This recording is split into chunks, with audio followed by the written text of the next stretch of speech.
Hello, Trapped in History followers, and welcome to episode 50. This episode is entitled Wrestling with the Past, a conversation with JD from the History Underground. As I said earlier, my guest tonight is JD. He is a history educator and a content creator, best known for his YouTube channel, The History Underground. I know he has other social media outlets as well, or too, that I'll put in the show notes. But JD, more importantly, thank you for investing your time in me tonight and being on the show. Yeah, absolutely, man. That's any invitation to come and just talk history, I'm on board for. I'm the same way. I'm pretty much good all the time. I just know how busy you are. And then before the show, you told me that there's really not a producer behind the scenes. You're like, I am the producer. Like, I'm the executive producer. And so you're the one doing all the editing. I don't know how many of your listeners, maybe a lot of them know that. I think that's even more impressive because between your B-roll and your graphics and things like that, you would have thought you had a whole crew of people, which I'm just extremely impressed on that. Yeah, thanks. Yeah, I'm pretty much a one-man band. The only thing on the videos that you'll see that isn't me is the map animations. So any video that has map animations, Sander from the YouTube channel Sander VK History, he's the guy behind that. So, but yeah, cool, everything else is me. Yeah, the envious side of me, every time I would see your map stuff, I'm like, how does he do that? I'm like, I wonder how I could teach myself to do that kind of thing. But it's really impressive, and I appreciate you giving him credit for that hard work too. He does a great job. For the listeners on Trapped in History, just in case you're new to JD, although, as I said earlier to him off the air, that if you're into history and you do like using YouTube as much as I do, you have probably come across his videos before. But just in case you've been living under a history rock for a while, JD does produce video content that explores historical sites, artifacts, and often tells human stories tied to unique facts of history. Some of his series include History Traveler, which is a lot of on-site exploration, and then American Artifact, in which he partners with the Gettysburg Museum of History, and that's on his hat tonight on the video. If you're watching that, it's on the logo of his hat. I also want, yeah, there you go, good HD zoom in on the hat. I also told JD I wanted to, it's cheesy, I'm sure, but I would not be where I am as trying to start doing content over the last year without people like him. And I wanted to give him and others appreciation and honor for doing what they do on top of their regular jobs in their profession and their family and children and all these things. But I wanted to give compliments to you, JD, for History Underground. You do an amazing work. I'm in the Facebook page. The Facebook group is great. The X, I know Twitter, the Twitter X can be a very toxic place at times, but I don't know if you did what I did, but I actually filtered and I blocked so many things and hidden so many things. I think I finally have broken the algorithm. I think I've gotten rid of most polarizing things or just random gang fights from teenagers that show up randomly on my feed. I don't know if you've ever jumped into that. Have you had that problem before too? Well, my feed is probably all messed up because I do watch all of those fights and animal attacks and everything like that. So I get fed that stuff all the time. Well, it's hard to, when you get to doom scrolling like late at night or something, you're just like, you catch yourself watching 5 or 6 videos and you're like, what am I doing with my life as you're going?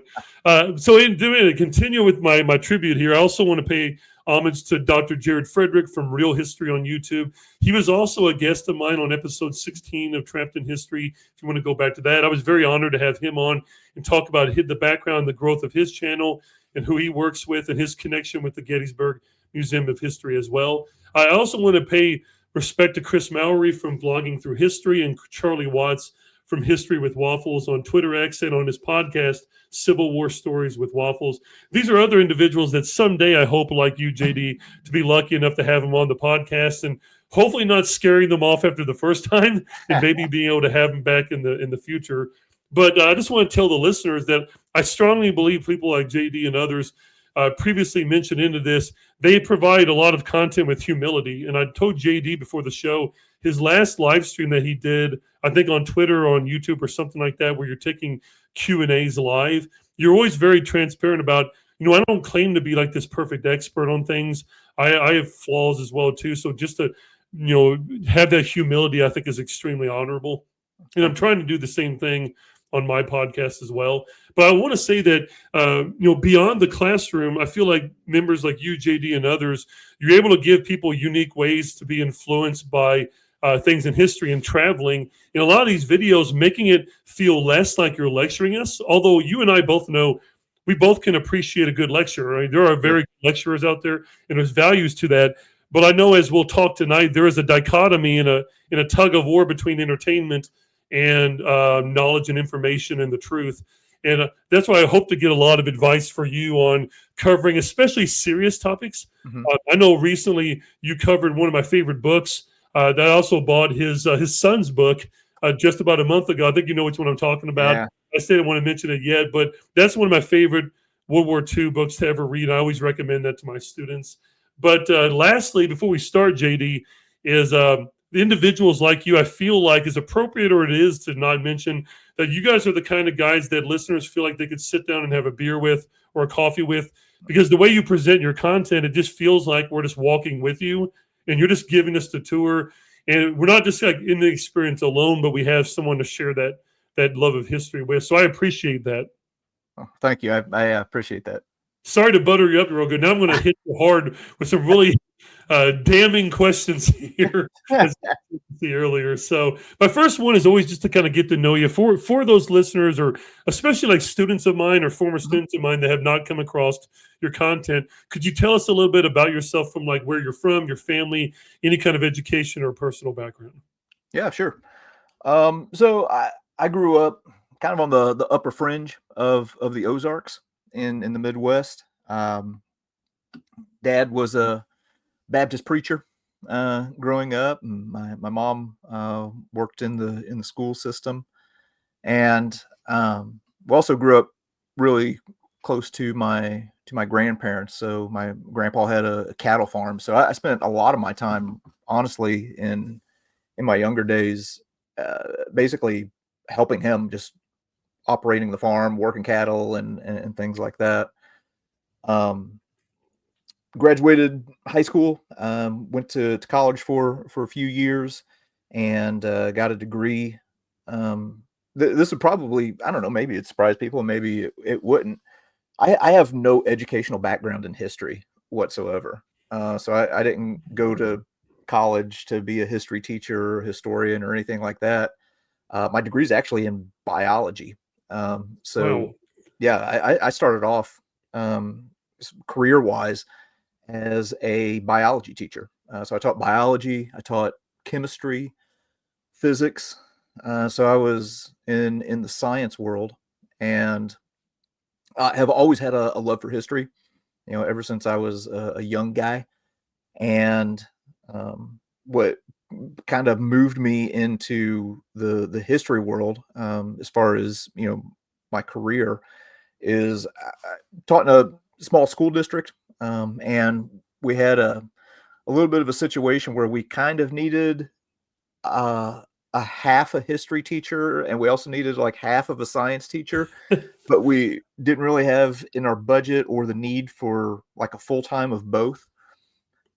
So I told my principal, I was like, well, hey, I like history a lot. And at that time, I don't know if it's still the case, I'm sure it is. You could, once you got your degree, you could just go and take a test, and in different subject areas. And if you passed the test, then you were granted that certification as well. So he said, yeah, that would be awesome. So I went and took the test. Actually performed better on the history certification test than I did the biology certification test, which is what my major was Wow. in. So I don't know what that says about me. Well, the universe is trying to tell you something, I Yeah, guess. maybe, yeah. So that Yeah. could go one of two ways. Yeah, maybe. But so anyway, started teaching. I think I taught like an anatomy class, and on another science class of some kind. Did that for half a day, and then the other half a day I would teach American history. Well, see, Yeah. you're a good example of one of those people that, and you see this as a teacher, that sometimes students can kind of get boxed into these unfair categories like, hey, you're a math and science student, or Mhm. you're an English and history one. But you're further evidence that it doesn't necessarily have to always be that way. Like, you can Oh, be someone who admires the sciences and who's good at math or in science, but you also strongly appreciate history and you have that love and desire for it. I think that's great that you had that connection. It definitely surprises me after watching you on the YouTube channel for a couple of years. I had no idea that you had the science background. Yeah, it's all intertwined. That's something I've always tried to communicate to students is there's no unimportant subject. Okay, so I Mhm. can go, well, last year, was it last year or 2 years ago? I took a group of high school students to Paris and Normandy, and while we were in Paris, we went to the Louvre. All right, well, you go through the Louvre, yeah, there's some just, you know, art pieces, of flowers and things like that. There's a lot of history Mhm. that is integrated in that art. So art and history are intertwined, and math and biology and history and music. Okay, so they're all overlapping. So yeah. Yeah, I agree. It's all intertwined, and this gives further value to all those different kind of subjects. Yeah. And then you said something interesting again. You said you didn't have an original degree in history. That's not something that you have. But for me, but you said that you've loved history since you were like a child. So I Sure. think this leads into our next question as a segue very well, and that is, well, what is it that you, from your earliest memory, as best you can? I don't know if you're like me. I can't remember a ton of specific events when I was little, but I do remember like when I started to truly kind of connect with history, and I really enjoyed the storytelling aspect. What's one of your earliest memories on what really gravitated you towards history? Yeah, so I would say a couple of different things. One, my grandpas on both my mom and my dad's side were in the army. So on my dad's side, he was in the Second World War. Was with the Alaska Command up in the Aleutian Islands. He passed away when I was 12. But even early on, I would ask him questions about when he was in World War II and different things like that. Uh, my grandpa on my mom's side, lived much longer, and like I said earlier, had a cattle farm, and I spent hours upon hours upon hours with him, just riding around the truck and feeding cattle and everything like that. So there was a lot of opportunities for conversations, and one of my earliest memories is being at his and my grandma's house, and he had this old yellow photo album that had pictures from when he was in the Korean War. He was in the 40th Infantry Division in a combat engineer unit, and I remember getting a hold of that and sitting on his lap and flipping the pages and him telling me, "Oh yeah, that was on hill such and such, and oh yeah, this was at Hiroshima, and here, this was at this place and this place." And he had never talked about it with my mom and my grandma, but when my brother and I came along, he, had got to an age where was a little bit more comfortable. Um, Plus, we were both boys, and I think he was probably more comfortable talking about the war with boys than he was, his daughter and his wife. And he would tell stories, about the Great Depression, everything like that. So, and even like my dad, I'd watch documentaries with him. I would ask about, what it was like for him growing up in the 50s and 60s. So he's, baby boomer generation. So all of those things kind of like there's no one thing that was like a spark moment that got me into Yeah. history. It's a whole lot of little things that kind of all fed in. Another one, some people have asked me about my interest in World War II. Um, Oddly enough, my interest in World War II, where it really kind of ramped up, was probably Raiders of the Lost Ark. Um, I can see that. yeah, yeah, that just fascinated me.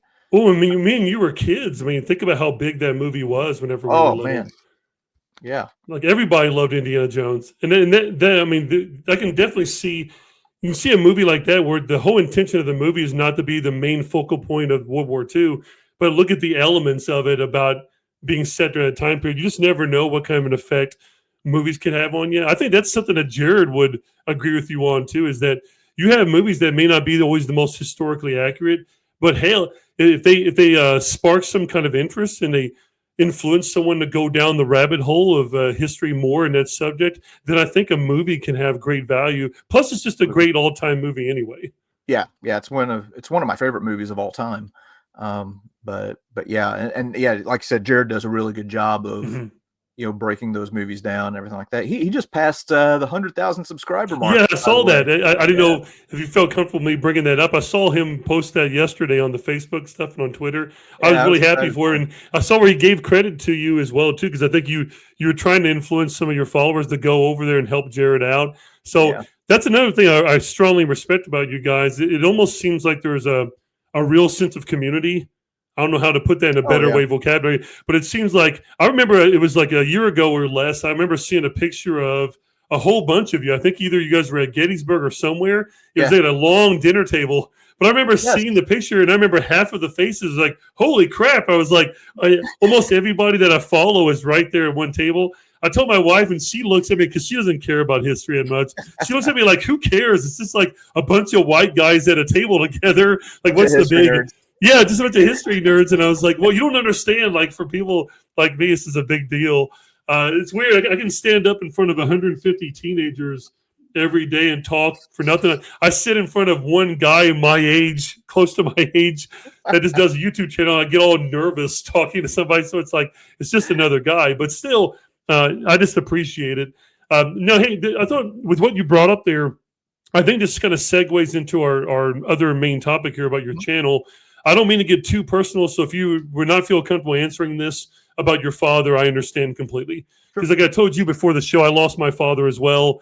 But I was 20 whenever I lost my father. I think you were 12 is when you Yeah, said it was, it right? was my grandfather that. Grandfather, sorry, Yeah. grandfather, my bad. All right, but I'm kind of curious as far as with your grandfather being willing to share that love of history and his experiences with you and your brother, and maybe it is because you were young boys on that too. If he was alive today, what do you think he would think of what you do now, with what you do as a teacher, but also with what you do as this channel? That's our main focus of the night. What do you think he would think of you doing the History Underground? Oh, yeah. I think he'd be pleased with it. He was actually the one. So my grandpa on my mom's side that I talked about, that I spent a whole lot of time with. Um, he was the one who advised me to go into education. Um, so I kind of come from a family of storytellers. I'm not as good of a storyteller as what they are. Like my grandpa, he was a masterful storyteller. So yeah, I think he was he dropped out of school. He was he made it to the 8th grade, and then dropped out after that. His dad died in a car accident in 1932, right in the depths of the Great Yeah, Depression. man. Uh, Left behind, a wife and 7 kids. So my grandpa had to basically quit school after 8th grade to work, and help support the family. But he was always a big proponent of education and going to school, and reading and things like that. So yeah, I think that he would I think he would be pleased, with Yeah. just the educational aspect of it. He Well, what was I getting ready to say? I got run over by my train of thought right in the middle of that. I had 2 I do thoughts it that all ran the time. into each other. Um, but yeah, I think Yeah. he would. I think he'd be cool with it. Well, and also just to give you credit, because I know you're just modest in general, I think he would also be pretty impressed with your ability to storytell. Uh, I don't know what it is. It's always seems like it's older men like that that did not get necessarily far in the structured education in the traditional sense, but they are Yeah, wise beyond that. Like yeah, when it comes to life and their experiences and their ability to tell stories, you can run into some extremely interesting and respectful people. But I think that he would think that you're quite the good storyteller. Although I appreciate your modesty, because I feel like thank I'm constantly working on that as well. If you're okay, I'd like to move over to your channel please. topic now. And I know you've been interviewed with this before, so a lot of this might seem sort of repetitive. So I don't mean to seem disingenuous or repetitive by No, your not at all. early foundational questions here, but kind of at the beginning here, you kind of walked us through with what you had taught before, then transitioning in the small school that you were at into teaching some history as well too. What ultimately inspired you to take the leap? And I would even go as far as saying the risk of doing a YouTube channel? But I assume that you started with the YouTube channel, maybe not, maybe you started with the Facebook group or something first, but what really inspired you to start the History Underground? Yeah, it'd be my students. Yeah. Yeah, this was not my idea.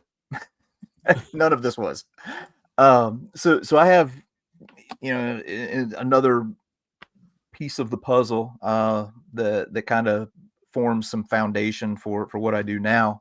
Is prior to the YouTube channel, I co-produced a TV show for 6 years on a hunting channel called the Sportsman Channel. So it was a Oh hunting yeah, I've show, heard you outdoor mention show. that. Yeah.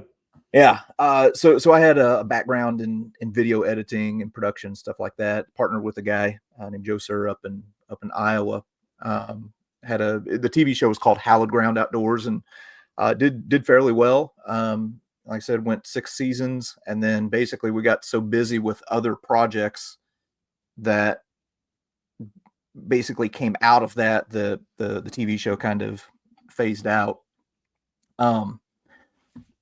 So long story short, I had recorded some content at a museum that I thought, okay, when we get to World War II, I'll show this to my students, just kind of do like a little virtual field trip.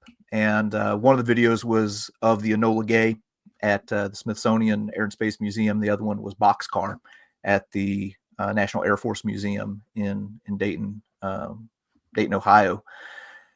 And anyway, after I showed it to them, they were like, "Hey, that was really good." They're like, "Man, you kind of travel around a lot, and you should make a YouTube channel, with this kind of stuff." And I've told people before, I told them, yeah, that's a stupid idea. Like nobody would ever watch that.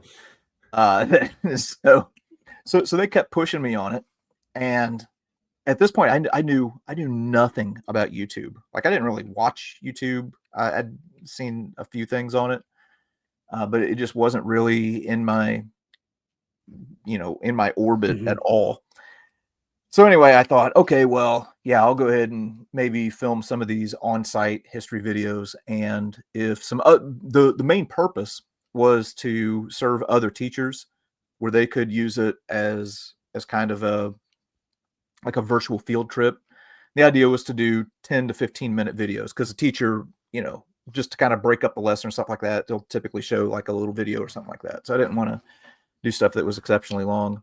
And also if it helped out history students, I thought, okay, well, yeah, maybe it'd be, kind of a cool little side project that can serve some other people well.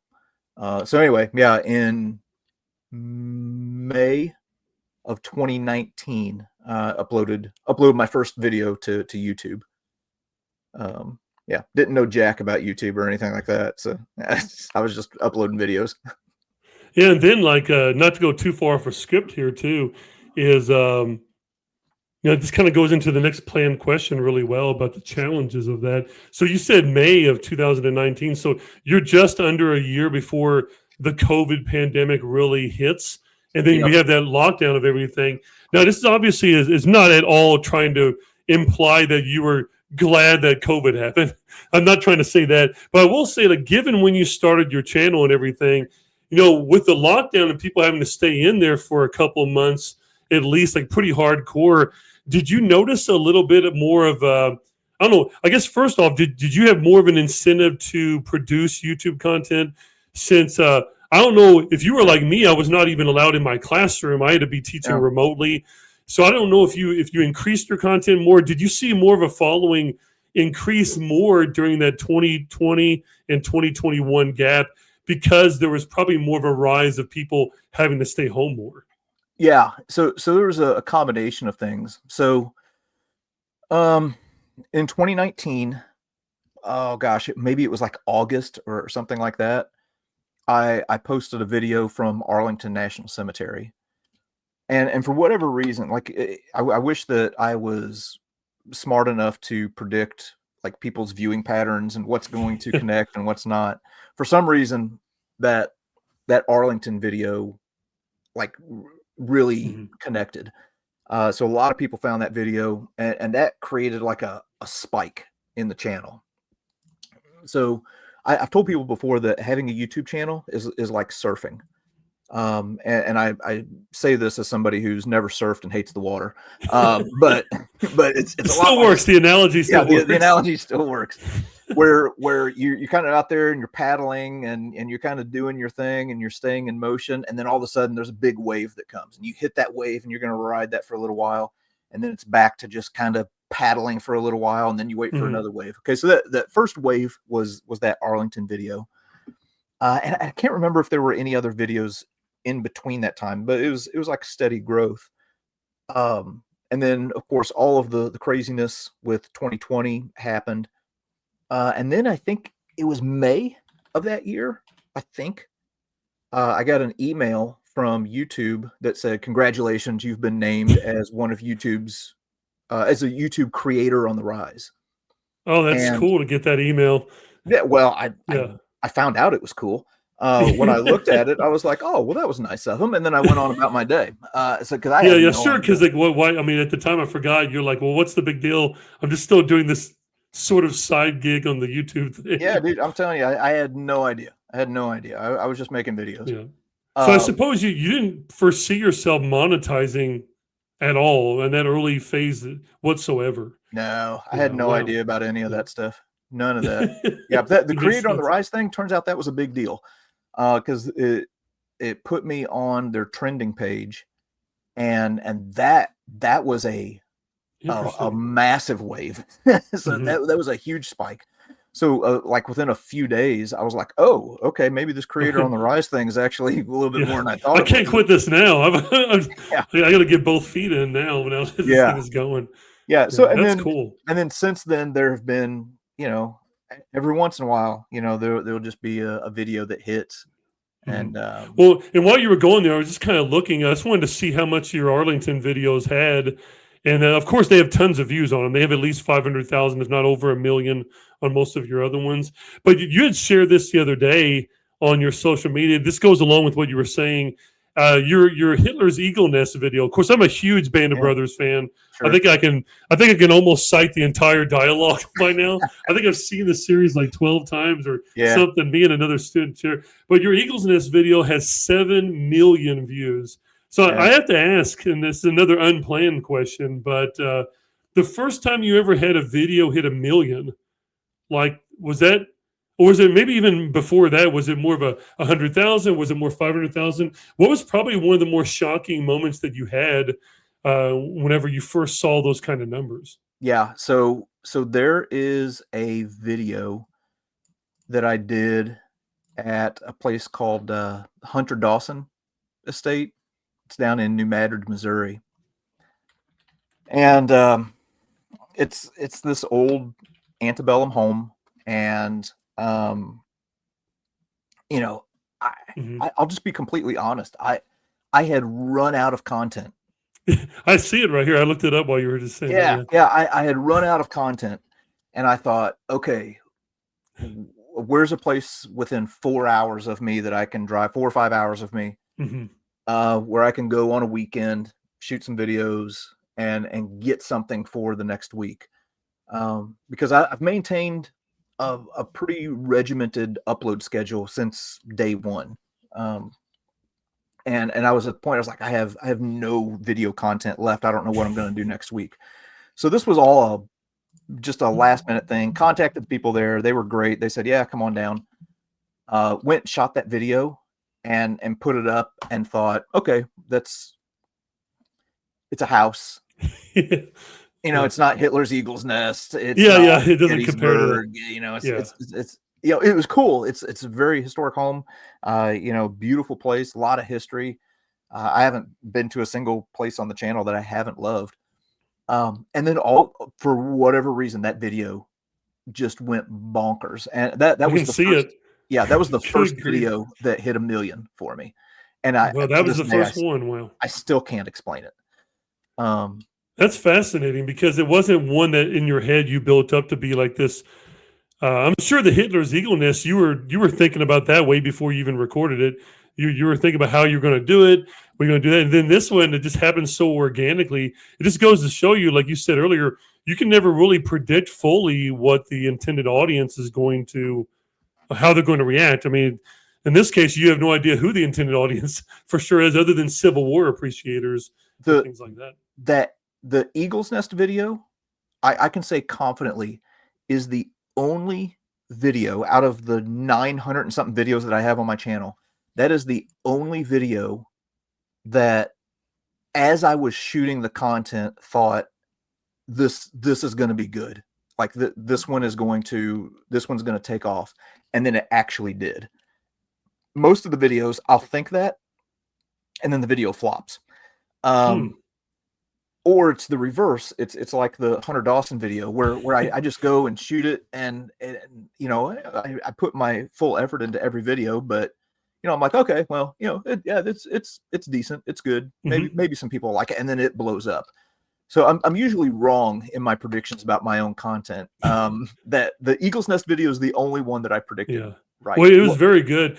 But is that one of the challenges you've experienced? Like, do you catch yourself sometimes, like once you have had multiple videos get over 1 million, do you ever catch yourself sort of, I would never want to use the words chasing views. People will throw that word around casually. But did you ever catch yourself starting to look at the analytics and start to kind of get either a little more stressed out than you would have done in the past, or even let it influence the way you were producing content? I guess, and I'm asking this as a beginning YouTuber now, in the midst of so much, you know, so many other kind of sources. But for you, I'm just kind of curious on if you've caught yourself going down that avenue from time to time. Yeah, I mean, I think it's just probably natural. So, two different ways to answer that question. In one respect, I want as many people to. Why I want as many views as I can possibly get, because, and it's not an ego thing. I want as many views as I can possibly get because I'm passionate about people learning history, and more eyeballs on a video means more people who are, you know, learning history content that they may have not known before. Now, on the flip side, I don't let that impact my like what I'm going to go film or what I'm going to put on the channel or anything like that. What you see on the channel, it is just a natural outgrowth of what I'm interested in. So yeah, I can do I'll go back to the Hitler's Eagle's Nest. I can do a Hitler's Eagle's Nest thing one day, and then maybe there's some old sharecropper's cabin down in Louisiana or something like that.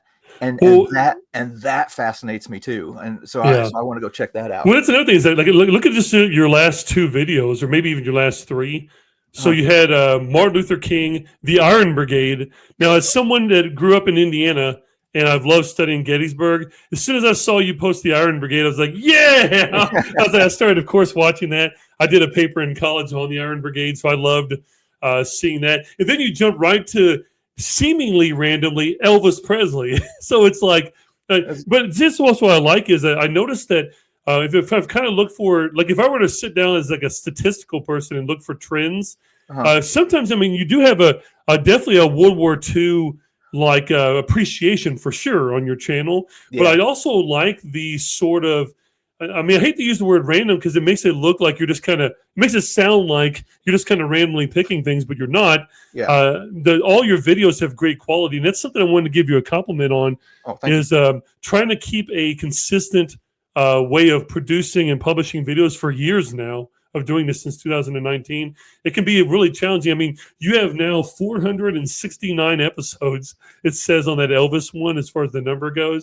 And I'm pretty sure I would also be struggling with content by that time too. But I guess the compliment, and it shows in your work, not just your words. Like you said, a very quotable thing. I might even ask you for permission to put it on TikTok later, or make a 1-minute short for YouTube.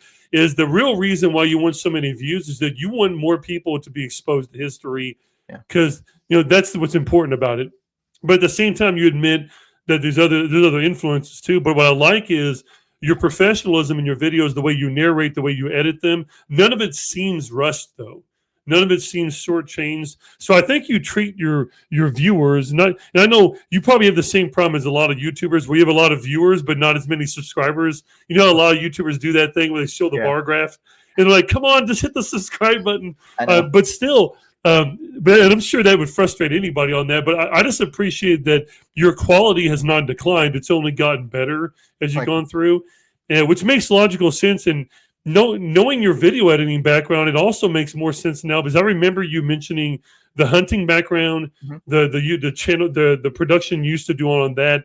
So I'm sure some of that helped you translation over to the video editing part for sure on that. And then other than that, I wanted to give you another compliment personally before we continue on your channel. Is I've noticed a trend in your life that I think has maybe coincidentally led to you doing what you do on those visits where you're going to the war cemeteries, the battlefields, is you seem like a guy that since you were a kid, you've always enjoyed being outside. You've enjoyed hunting, you've enjoyed farming.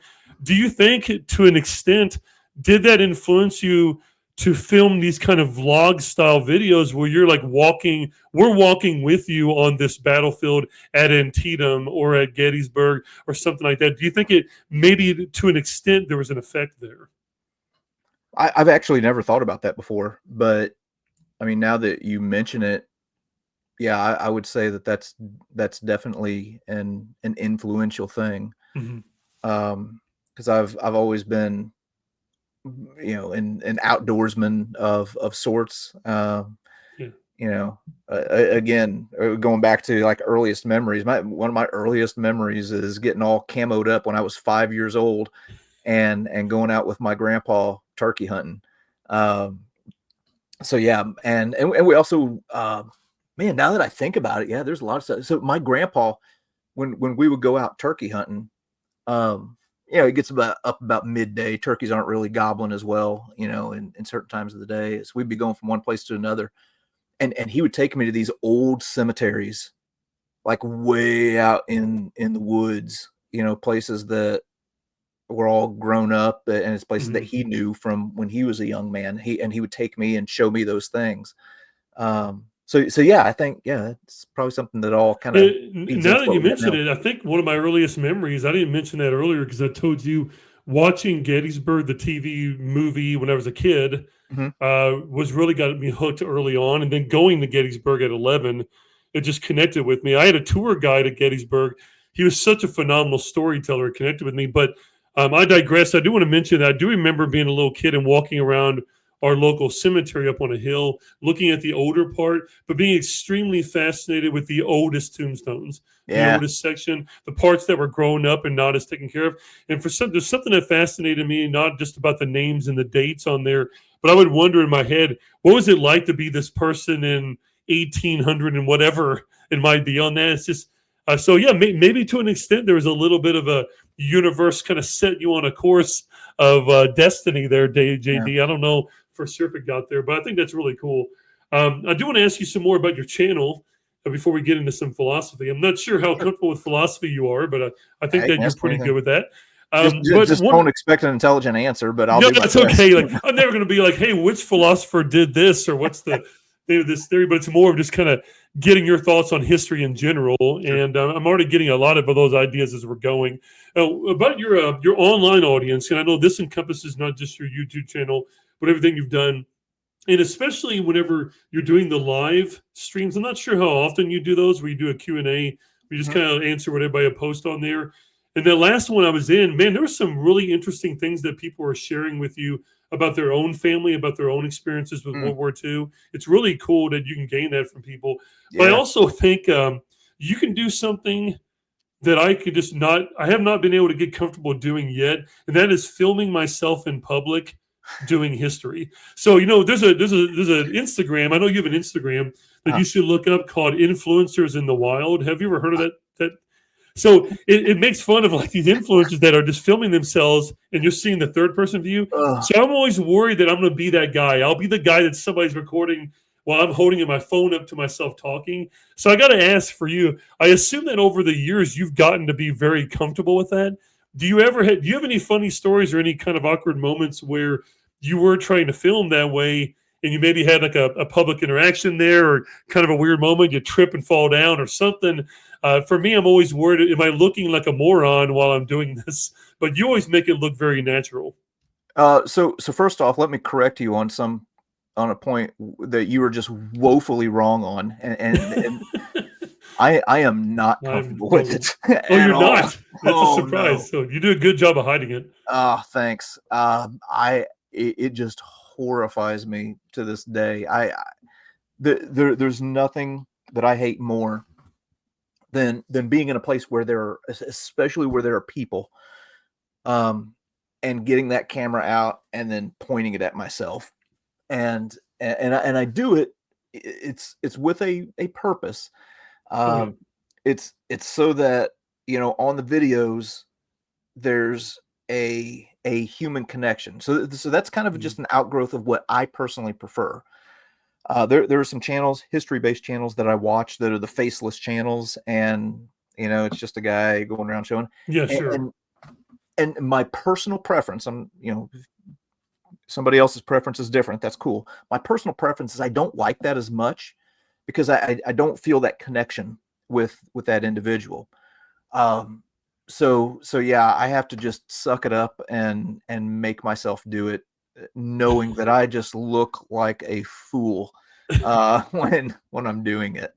So I have to ask, what's it like editing yourself like that? So your video editing, you have to kind of watch these clips of yourself and kind of weave in the B-roll footage and these Mhm. kind of things.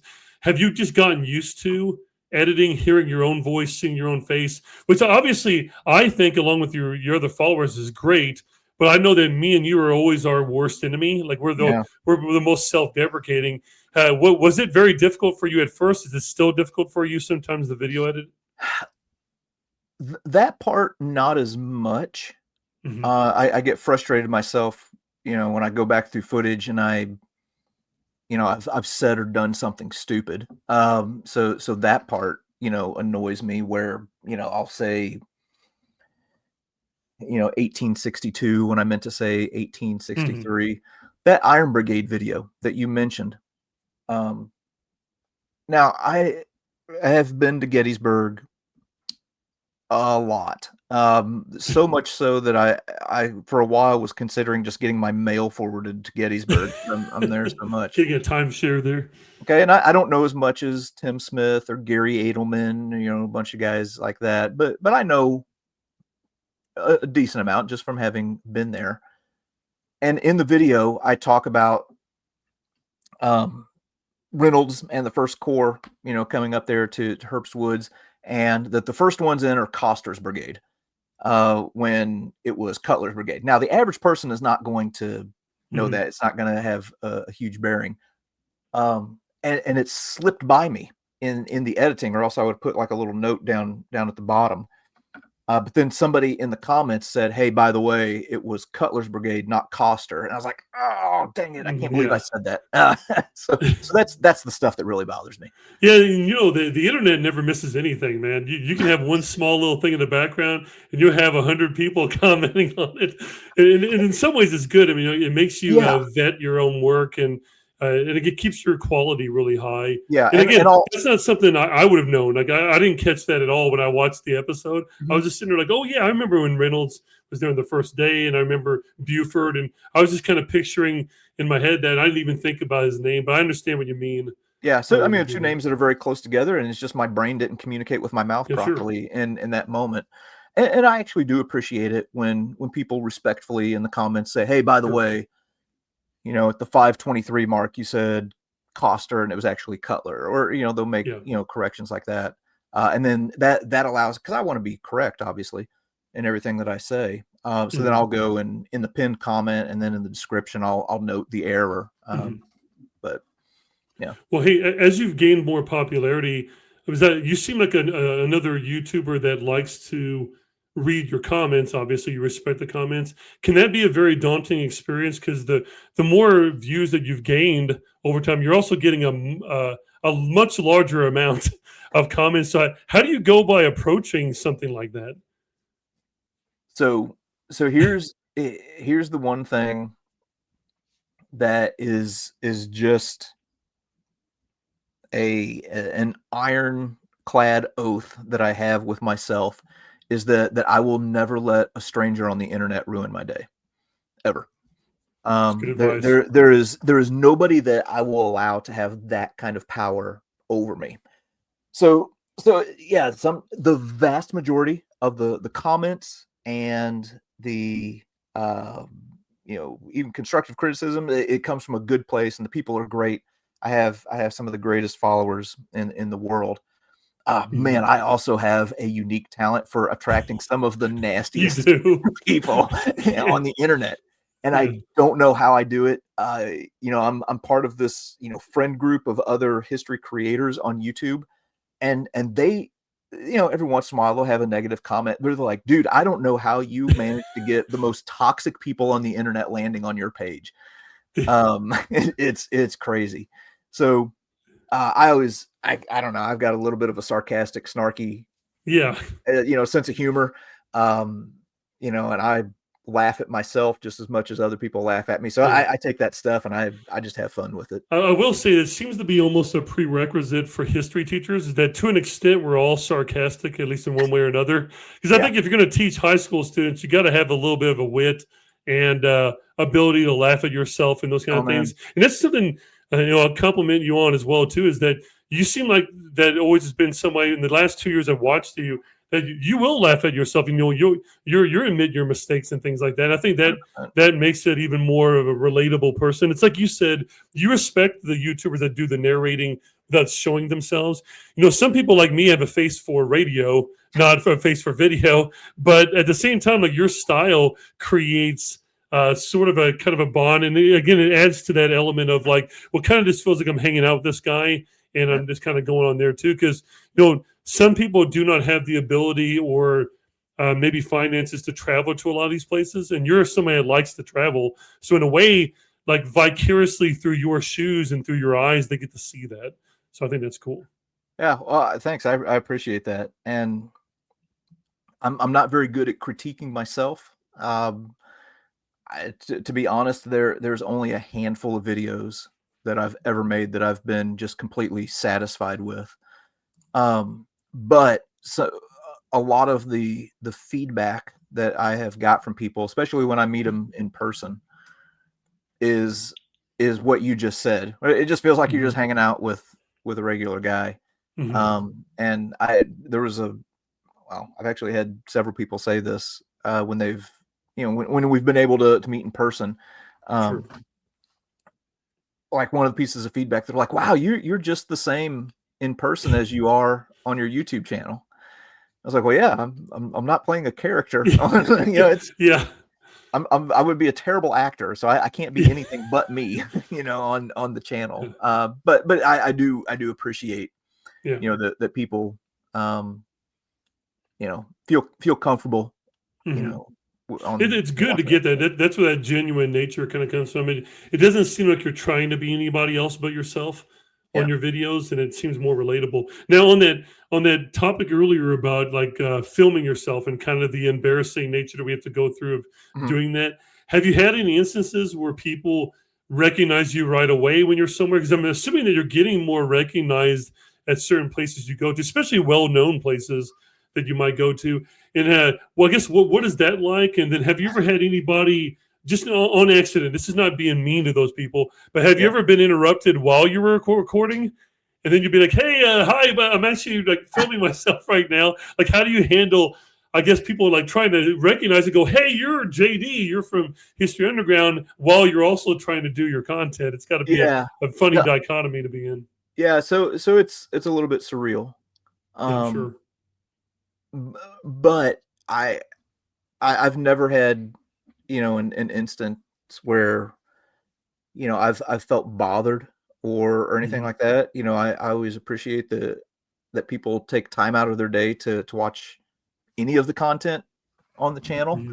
Hmm. So yeah, if somebody, happens to see me out at Gettysburg or Normandy or Bastogne or any of Hmm. the places where I happen to be, um, yeah, I always appreciate that they watch the channel, and that I've also had some people say, they'll send me a message and they'll be like, "Hey man, I was out, at Antietam today, and I saw you off in the distance, but I didn't want to bother you. And I'm like, oh man, you should have come up and Yeah. said hi. I would have enjoyed it. I had one of the funniest instances of something like that happening. I was at Gettysburg.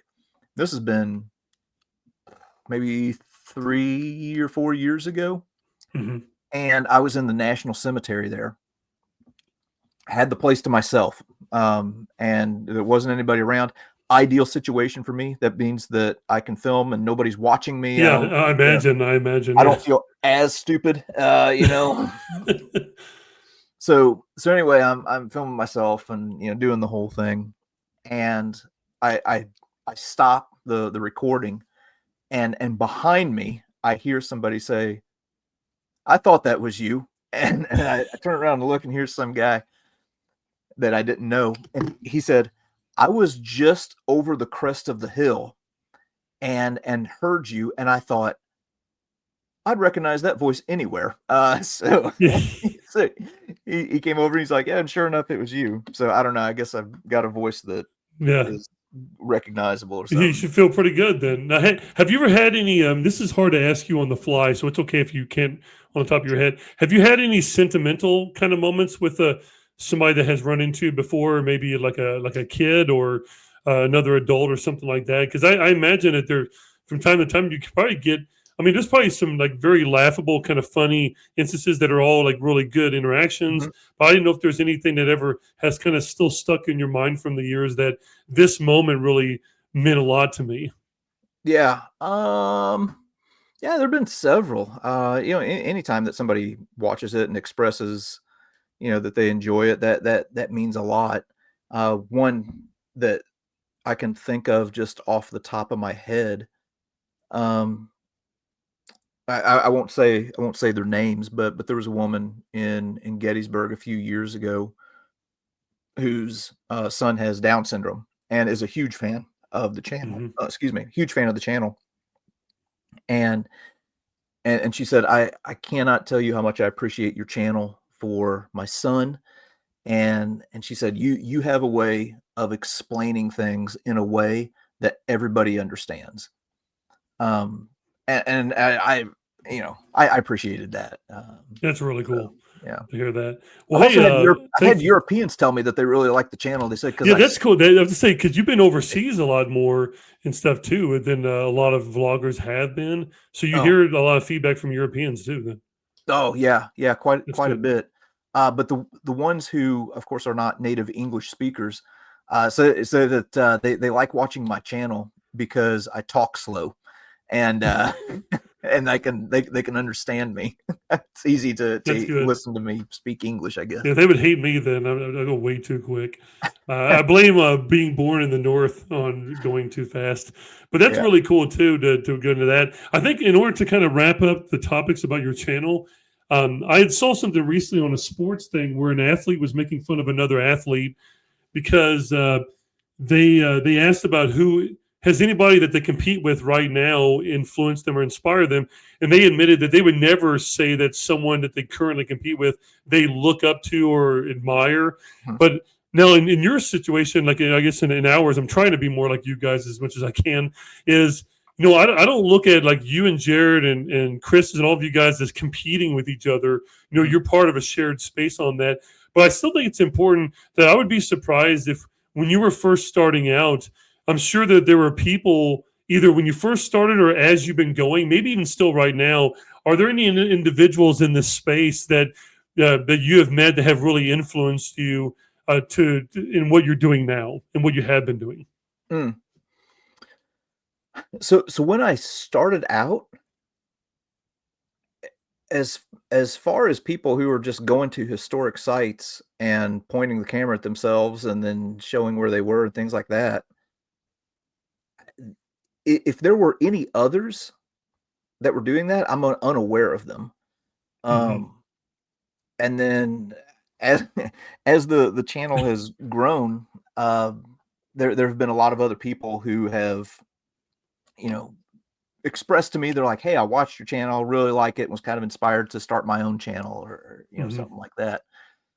You had Preston Stewart on one of Yes, your yeah. I was gonna podcasts. say I was very fortunate to have him on too. I didn't mention him just because he doesn't do like traditional history content, but he is the best YouTuber at covering the current conflicts Oh, that I've 100%. ever talked to. But 100%. yeah, go ahead. Sorry to interrupt you on that. Yeah, so I had him on my channel one time, and early on, so he started off really on TikTok is where he kind of Hmm.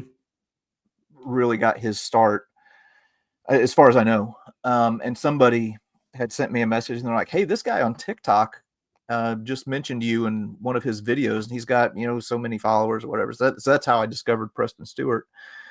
And then at that time, he was doing a lot of history type content, and then his content has evolved into more like current conflict, Yeah, reporting. Which, by the way, he is one of the best at that. yeah, phenomenal. He is excellent at it. Um, I don't know. I can come back to something else here in a second. But anyway, I had him on my channel, and I asked him. I said, "So what kind of got you into this? What inspired you to start your own channel and everything like that?" He said, "Well, I was on YouTube one day and I saw this bearded dude in a black hat, and he was going to some historic sites, and I'm like, oh." He said, I looked at it and I thought, if this guy can do it, anybody can. That's Uh, great.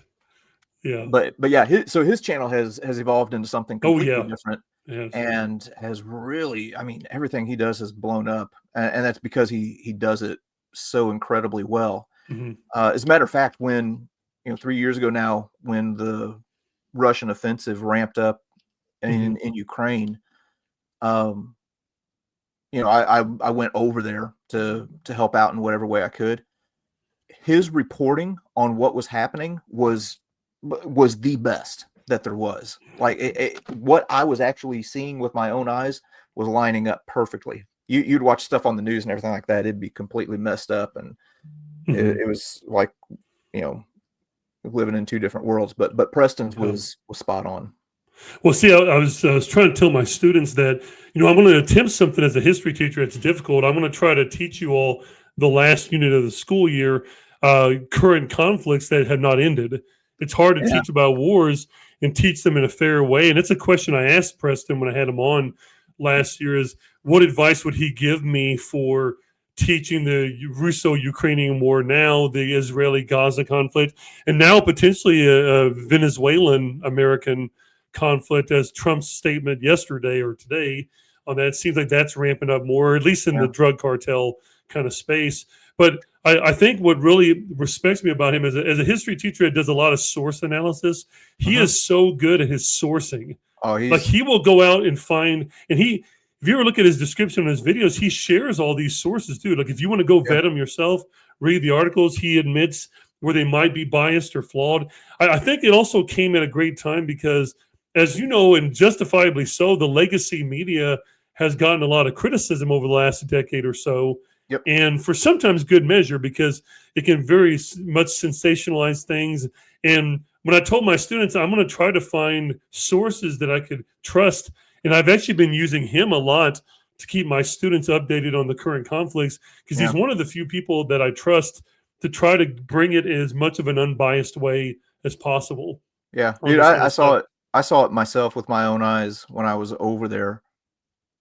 Stuff with the legacy media, and the vast majority of what I saw was all performative stuff. Mhm. So we would have like waves of refugees coming across the border, and then it would die down. Okay, so and then the next load of buses would come up, and you'd have another 2 to 5 thousand people, coming through, Man. and these reporters would sit there and they would wait. So rather than standing there at the border and reporting on what's going on, they would wait until there was a massive crowd of people that were coming Yep. through, and then they would jump in the middle of them and then try and walk among them and bump shoulders and Yeah, stuff like make it that. look like it's insanely. Yeah, Yeah. yeah, and I had so little respect for that. There were Yeah. some good ones, but it was Yeah. a lot of performative stuff. Well, But okay, anyway, that's so probably off I the read top. that about you. I was not going to bring that up unless you brought it up, but Ukraine part. I really admire what you had done with Ukraine and going over to try to help. And I know a lot of people were. There have been people who has been going to do that. I know Preston Stewart tries to raise a lot of money and do a lot of foundations for helping people over there as well Yeah. too. I guess I would like to ask you some advice as a history teacher now, from Mhm. one to another. Is a lot of times, when I was growing up, your teachers would encourage you to watch the news as much as you can. But I'm going to be honest with you, I catch myself in the last 2 years or 3 years finding myself regretting saying that sometimes, or Yeah. almost feeling like, am I steering my students towards something unethical? Because people end up even more depressed sometimes watching very exaggerated media. So I Yeah. guess it's weird because I'm kind of caught between this dichotomy of I want my students to be informed, but I also don't want them to be nihilistic Right. about everything either. And I want them to get, more importantly, the truth. I tell them as a teacher, I'm not going to give you a PG-13 version of history. I'm going to give you the real version and authentic, and I'm going to let you decide whether or not what things you believe and what you want to vet. And I encourage debating in my class, Mhm. questioning me, these kind of things. So I guess for you as a teacher, what would you advise for me and you to say to our students when it comes to like keeping up with current conflicts? Are they better off on TikTok or people like Preston trying to find sources like that, or do you think there's still some merit to watching the legacy media? Man, I wish I had a good answer for this. Well, I feel Um, better then if you don't, yeah, because I don't have one either. It's the whole reason why I'm I asking you. I think one of the key things is to not get locked in with one source, and and to encourage them to, you know, try and take in multiple sources. And Mhm. if you get, source A, B, and C all corroborating, okay, maybe there's something to that. Um, you know, yeah, that's such a tough question. Mhm. Another thing that I encourage them to do is I tell students or other people. Personally, I try not to form an opinion on something until at least a week after it's happened. Yeah. Be and then I routinely violate that rule and regret it. But, um, because, what has happened, especially with the legacy media, is there is such a rush to be first Yeah. that it comes at the expense of being accurate.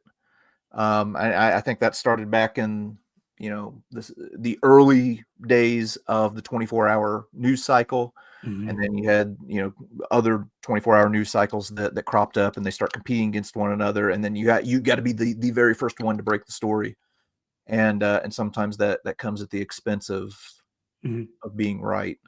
I agree Um, with you. yeah, And if you and think about it, go ahead, JD. I think what you said, about Preston always citing his sources is also something that's really important as well. Yeah, because at least he's providing transparency, and if there's something flawed about that, he, just like you are with your channel, he's always willing to hear that criticism about certain Mhm. sources that he has. Yeah. And I know sometimes he gets unfair criticism for his bias, like, "Oh, you definitely have a Ukrainian bias," and he doesn't hide from that. I mean, he Yeah. also says, "Well, there's also a difference between being objective and reporting, but also being able to admit who's actually wrong and responsible in a situation and who's not too." Like, he doesn't fade away from the fact that he supports Ukraine's involvement in the war and them defending themselves Yeah. and all that kind of thing, even though he gets criticism on that. Yeah. And my I get the same thing on my channel. Sure. They're like, oh, if it's a Civil War video, they're like, oh, I can really see the pro Northern bias Yeah, in yeah, this yeah. video. To which I reply, well, I can see the pro Confederate bias in this comment. Yeah, So yeah, there you go. It's two-sided. so Yeah. so it seems that everybody has a bias. Yeah. So I think Yeah. it's just maybe important to kind of be Yeah. forthcoming about those Well, it's biases. like you said earlier about vetting is going to be really important. I'm trying to, you and I and others trying to teach our students the skills to analyze something and determine its credibility on one way or another. I would also say I think there's something that should be some merit given to fatigue, because in a way, if you think about it, our generation, me and you in our 40s, and then our younger students, we have more access to information than any of our ancestors ever had. Yeah. If you think about it, now it doesn't mean that information is necessarily always good. There's a lot of misinformation, but I wonder sometimes for some younger people, is it just too exhausting and too daunting to vet through all of the information to determine? And that's why some people just turn it off. Some people just refuse to even follow current events, because it's just, and you think about it, a lot of the legacy media's viewership tends to be older. It tends to be people that are 40 or upper. So it's like, well, what are they going to do whenever more of those generations continue to die out and you get younger? Because my students personally, they tell me, we prefer to get our news on TikTok, and we prefer to get it in 30 seconds or less, or a minute at the most. And that's something that, I can't remember. It was based on your YouTube. It doesn't look like you have a TikTok account, do you? Yes, I do. Oh, you do? Okay, so I don't see it on your links, but that's something I wanted to ask you for personal advice. It's okay. There you go. Some little administrative thing to add on there. But for me, I'm kind of at a crossroads right now, because with teaching and raising a daughter and everything, I don't have the time or the ability or the willpower to do 3 or 4 videos a day if you really want to stay in the algorithm on there. I guess for you have a lot of really good content that is lengthy, but in a good way. How do you balance the demand for, like, okay, what kind of content am I going to put on TikTok, which usually needs to be 30 seconds to a minute, without devaluing that content? I guess I'm looking for your advice on that. What advice would you give me when I'm doing certain history topics? How should I approach posting videos on TikTok, which I think is a very different audience than a podcast audience? Oh, very much so. Yeah, and so YouTube has like their version of TikTok called YouTube Shorts. And what myself and others have found is that your long form content consumer is very different from the shorts content consumer, and they don't cross paths very much. You very rarely get somebody who watches short form content that converts over to long form. So I treat like the YouTube Shorts and TikTok and Instagram and stuff like that as kind of like a little appetizer that feeds into the more long form content. Now I wouldn't say that I'm wildly successful at doing that. I wouldn't say that I'm the best at it, but that's how I treat it. And I think, I don't know, there's a lot of opinions about TikTok and what it's doing to our attention spans and things like that. I think that there's some value in it. So if people are on TikTok, well, okay, I want to put some history content on TikTok that's going to hopefully get in front of their face. Well, especially if you're, as you and I are getting older, if you're wanting to still try to gain a younger audience, you kind of have to also be where the younger audience is at. A lot of them still use YouTube, which is great, obviously. But I still think being on TikTok and Instagram, even if you don't prefer those, like for me, I don't prefer those outlets for what I'm trying to do. But I also think it would be naive for me and ignorant to not put content on them, because at least I'm getting, like you said, an appetizer. Maybe I can give you this 30 or a minute of this conversation I'm having with JD that may interest you enough to want to go look at more. Maybe you go find JD's channel. Maybe you want to go watch the full episode. So I like the way you put that. It's kind of the way I've been approaching it so far, is just if I have a longer conversation with you or Preston or Jared, I'll show some clips from that episode and hopefully gain some interest in people who say, hey, I want to hear more of that guy or that person I'm talking to. Maybe I'll go watch it. Yeah, exactly. Yeah. But hey, just for sake of time, I got my daughter to take care of. You have your life to live as well, too. I'm just going to ask you 2 more questions, JD, if that's okay. I know I had a lot more on the list here. And maybe if you're willing, I could always have you back again later, and we could do some more if you want to do that. One of the things I would love to ask you is the sledge. So about 4 videos ago, you did a video on Eugene Sledge, the untold story of that. And I think you and I think recently, within the last few months, probably bought that book that his son released, and he did. I think on one of your videos, didn't you have an opportunity to meet him in person recently? Yeah, I thought he was on that video, right? yeah, I yeah. have to ask, what was that like for you to be able to meet? I'm sure you get to meet several authors in your history of doing this, but meeting somebody that, I mean, I know that you, like me, has really appreciated Eugene Sledge's book with the Old Breed. Well, what's it like for you to then meet and have these conversations with his son, who also has that connection and then has added even more by releasing the full manuscripts of what his dad wrote? Oh yeah, it's incredible. So With the Old Breed is my favorite book of all time, in the history space. Mhm. Was very impactful to me, and kind of opening my eyes to what the war in the Pacific actually looked like, and is widely regarded as the best World War II memoir of all time, which I would completely agree with. Mhm. So yeah, his son Henry went back into the original manuscript, which was heavily edited, and pulled out these basically just pieces of gold that got cut out of the original manuscript, and then wove it into his new book that's just called the Old Breed.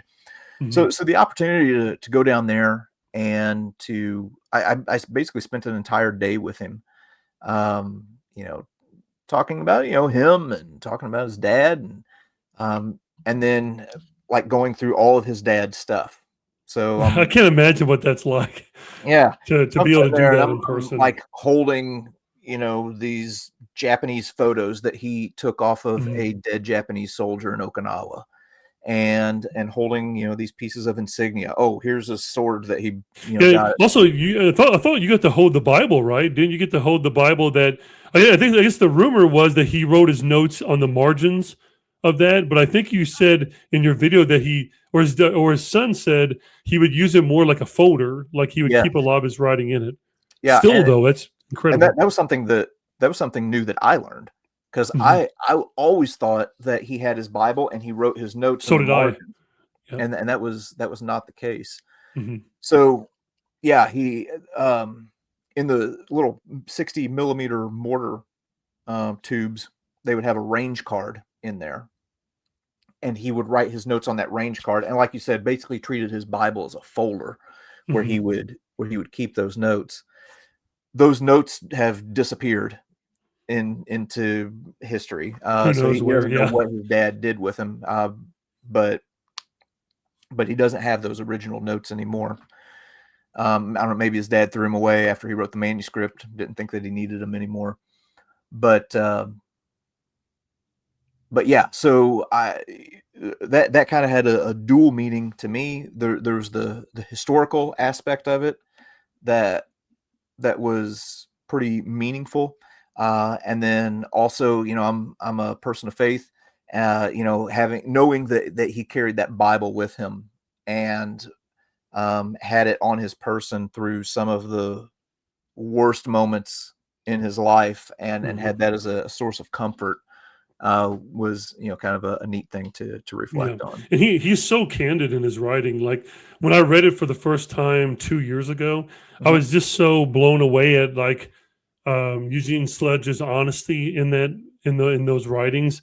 Yeah, I Yeah. just haven't read a memoir sort of book like that from a soldier's perspective before on that. Now, the only other book I wanted to ask you about, and I told my brother, I was like, man, I really want to ask JD about this too, because you might have done a video on this before and I maybe have missed it. But when I was watching the Pacific series again on Jared's Real History channel, Mhm. going through that, another book that I always wanted to read was Helmet for My Pillow by Yep. Robert Leckie. Is that another book that you have read before? Yep. Yep. And then That's what are your thoughts on that book as well? Yeah. So it's a good one, for Hmm. sure. It's another one of the classics, from the Second World War, one of the classic memoirs. Oh yeah. Um, Personally, I didn't feel the same connection with Lecky that I did with Eugene Sledge. Mhm.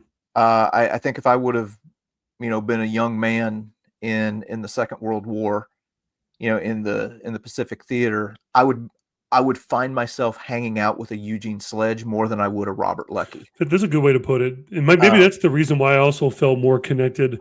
I appreciate both of them, but I felt more connected with the old breed. Yeah. Mm-hmm. So, but they're both excellent books for sure. Great. Well, hey, again, that's one of those questions I really just look forward to asking you about. We're going to wrap up the episode by asking you a question to help me for this weekend.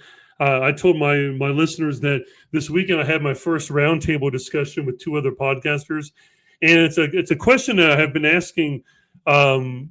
I would say guests since I had Preston on. I asked Preston the question, "Why should we study history?" And he actually amended the question by saying in his answer that we should just get rid of the should part, because you have people that like to read and whatnot, like his wife. He had mentioned about her liking to do like crafting or some things like that, but it's okay for her to go study that. And I have like this drive for things like history or current events. So I thought about, okay, so maybe this should be needed amended. Maybe I saw your reaction to that too. Maybe it does need to be amended. And then I also read Jordan Peterson's new book a couple of years ago or last year called We Who Wrestle with God. And I've been kind of hooked on this word here lately about the word wrestle. And I've been thinking about this because after my mom died, I've gone through a little bit of a spiritual sort of awakening or reawakening.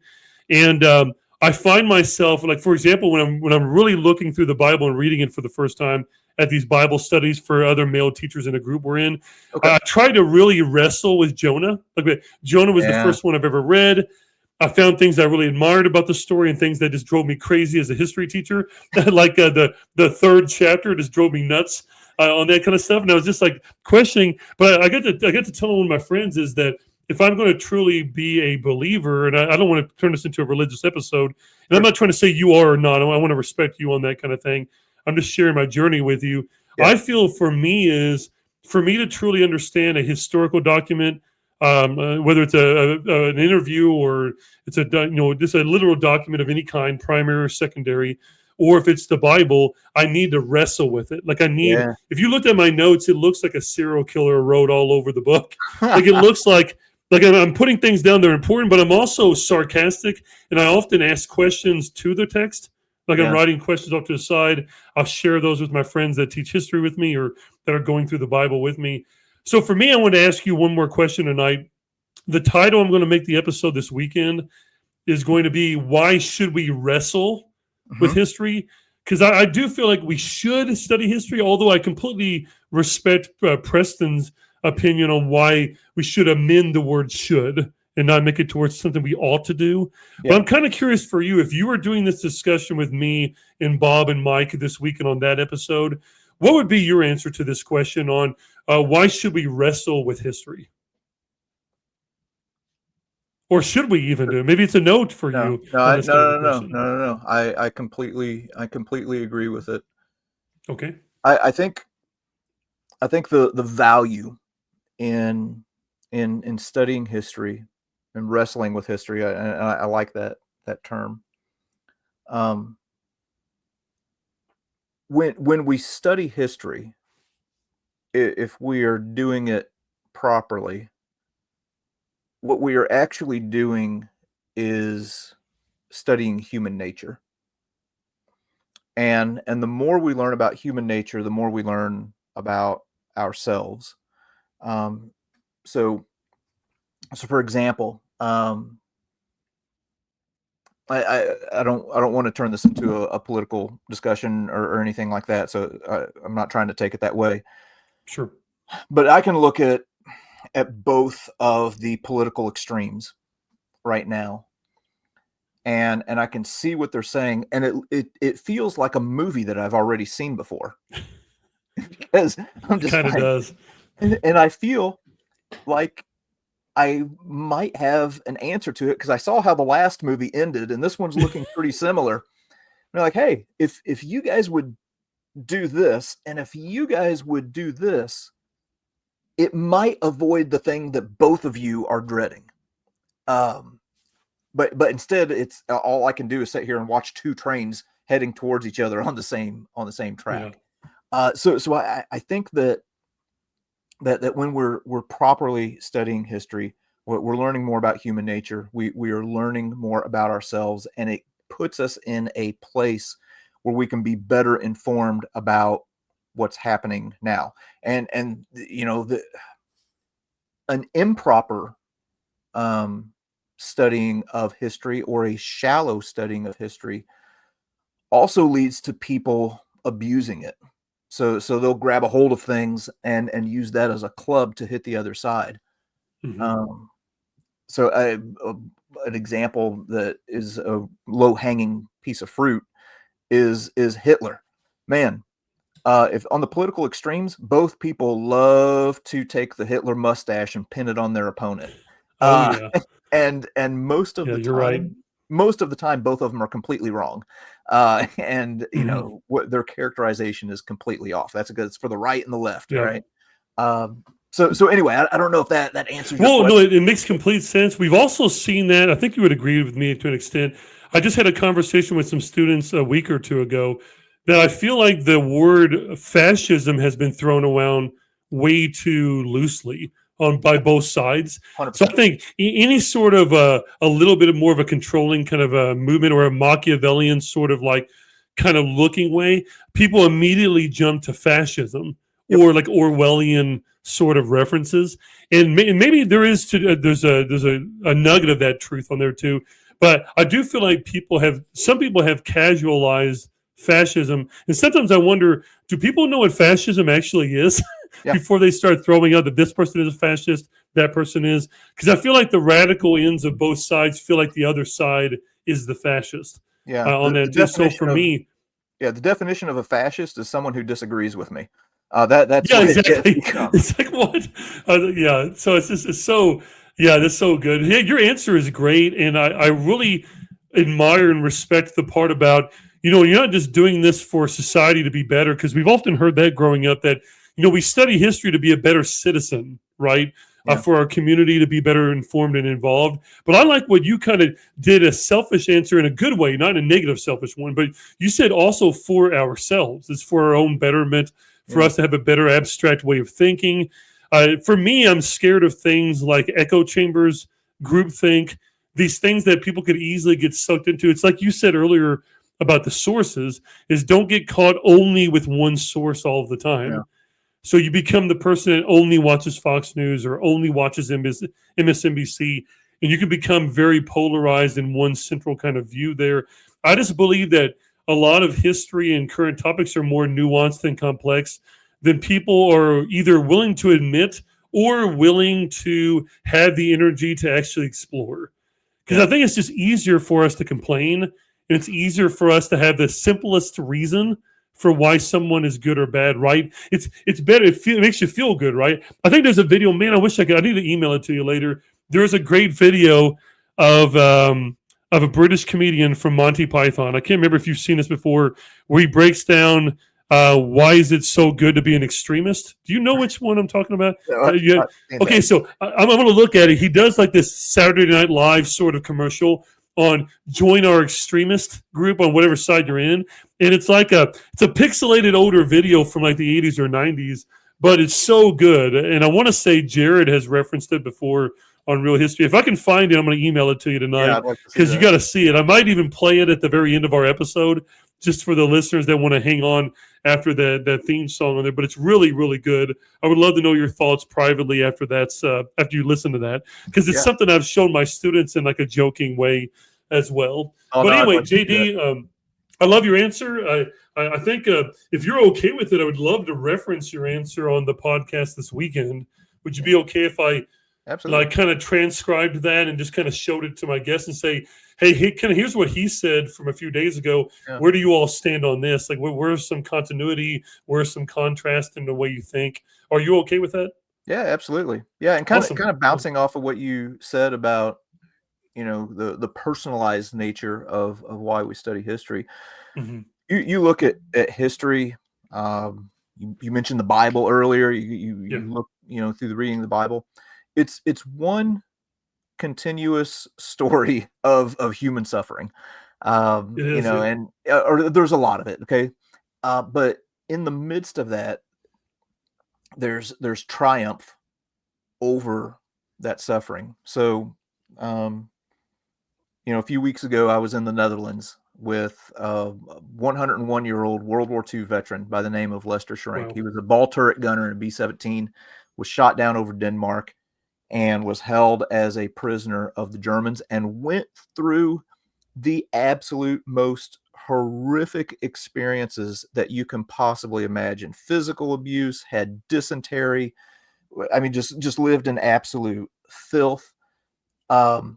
And yet it emerged from it and is one of the most upbeat, positive guys that I've ever known.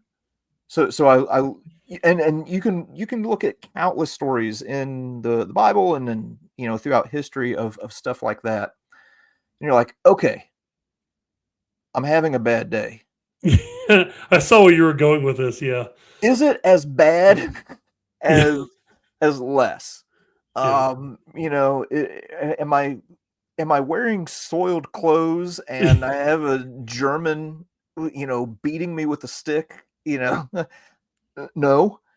Mhm. Okay, I think I can make it through the Wi-Fi, outage. I'll Some be kind of okay. first world problem I'll be or something okay. like that. I'll be Yeah. okay. So, That's a really good point. yes, we can look at stuff like that and see examples of people who have overcome great adversities, and they're human too.